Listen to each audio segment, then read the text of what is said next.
Haleluya, haleluya, haleluya. Shalom saudaraku, ratapan 3 ayat 22 sampai 23. Sebab kebaikan Bapa Yahweh tidak pernah berhenti, rahmat Bapa Yahweh tidak pernah berkesudahan, selalu baru setiap pagi. Begitu besar kasih setia Bapa Yahweh di dalam kehidupan kita dimanapun kita berada saudaraku. Renungan KPI Mayim Kaim, renungan pagi pada hari Kamis tanggal 11 November 2021 atau pada tanggal 7 Kislev 5782 yang merupakan kelanjutan dan pembacaan renungan Torah kita diambil dari kitab Kejadian 21 ayat 1 sampai 2 yang berkata demikian saudaraku.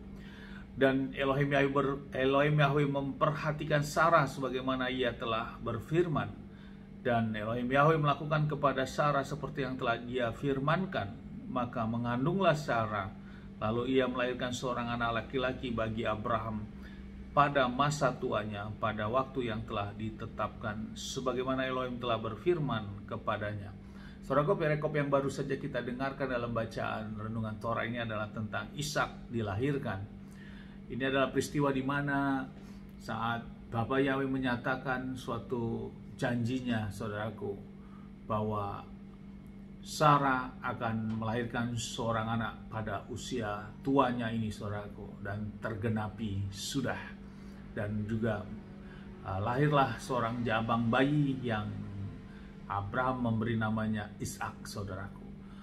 Dan bila kita renungkan dari bacaan renungan Torah ini, ada perkataan bahwa Bapa Yahweh memperhatikan Sarah. Saudaraku, Elohim Bapa Yahweh bila sudah memperhatikan, berarti ada sesuatu hal yang istimewa bagi Sarah. Inilah keistimewaan Sarah saudaraku.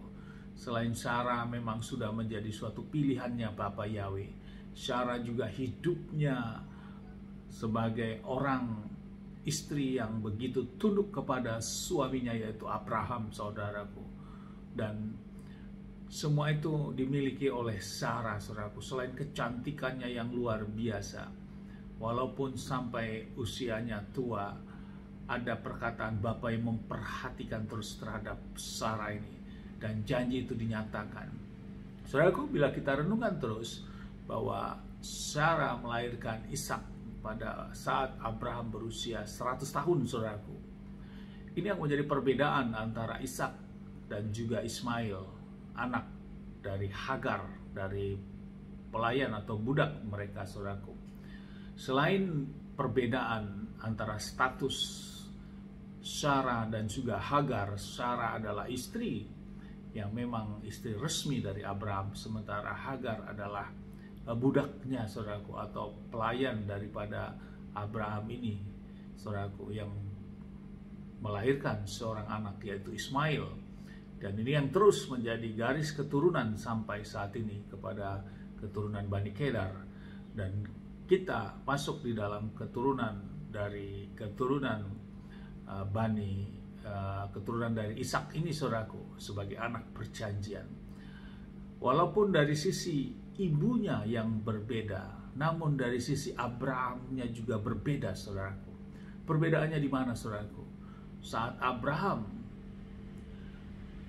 berhubungan dengan Hagar sebagai pelayannya ini saudaraku, posisi Abraham belum brit milah saudaraku. Abraham belum melakukan perjanjian brit milah ini saudaraku, perjanjian sunat yang Bapa Yahweh tetapkan. Dan itulah lahirlah Ishak. Ulangnya, lahirlah Ismail saudaraku. Namun untuk Ishak ini saudaraku, yang lahir dari Sarah saat Abraham di brit milah atau disunat, dia berusia 99 tahun.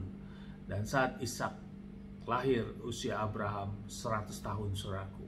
Jadi setelah Abraham brit milah, sembuh brit milah, mereka berhubungan sebaiknya suami istri karena anak usia kandungan 9 bulan saudaraku. Maka setelah itu barulah lahir Ishak. Jadi dari sisi Abraham ada perbedaan, yaitu Abraham membuahi Hagar. Dia awalnya belum brit milah, namun Abraham membuahi Sarah, dia sudah melakukan brit milah perjanjian ini, saudaraku.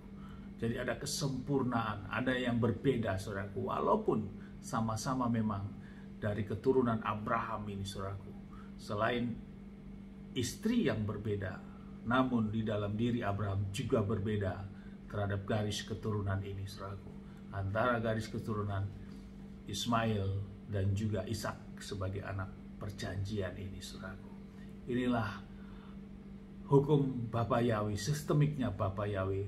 Dan lewat sistemik dan kesempurnaan yang dilakukan oleh Abraham terhadap Sarah dan melahirkan Ishak ini saudaraku, inilah terus menjadi keturunan sebagai keturunan anak perjanjian sampai kepada kedatangan Adonai Yeshua HaMashiach dan sampai kepada kita yang memiliki iman kepada Elohim Yahweh Bishim Adonai Yeshua HaMashiach yang dinyatakan kita sebagai ahli waris Abraham yang memang memiliki suatu hukum sistemiknya Bapa Yahweh. Amin, haleluya. Sukses besar buat kita, maju terus dalam iman. Dan tentu kita secara alam roh kita bangga saudaraku, kita memiliki iman percaya di mana masuk di dalam garis keturunan sesuai hukum-hukum tatanan Bapa Yahweh. Sukses besar bagi kita semua, maju terus dalam iman. Dari tempat ini saya berdoa, Bapa yang memberkati dan melindungi kita semua dimanapun kita berada. Bapa yang menyinari wajahnya kepada kita, memberikan kita kasih karunia. Bapa yang menghadapkan wajahnya kepada kita, memberikan kita damai sejahtera. Apapun yang kita kerjakan, lakukan sepanjang hari, semuanya menjadi berhasil. Dan kita orang-orang yang percaya kepada Bapa Yahweh dan mau melakukan hukum Bapa Yahweh dan janji firman, kita tidak dipermalukan dan hidup kita diberkati. Amin, haleluya. Shalom saudaraku.